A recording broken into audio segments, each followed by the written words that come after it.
امی نے انسان کو پیدا کیا ہے اور جو خیالات اس کے دل میں گزرتے ہیں ہم ان کو جانتے ہیں، اور ہم تو رگ جان سے بھی زیادہ اس کے قریب ہیں۔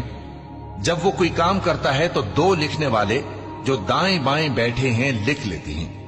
کوئی بات اس کی زبان پر نہیں آتی مگر ایک نگہبان اس کے پاس لکھ لینے کو تیار رہتا ہے۔ اور موت کی بے ہوشی حقیقت کھولنے کو طاری ہو گئی۔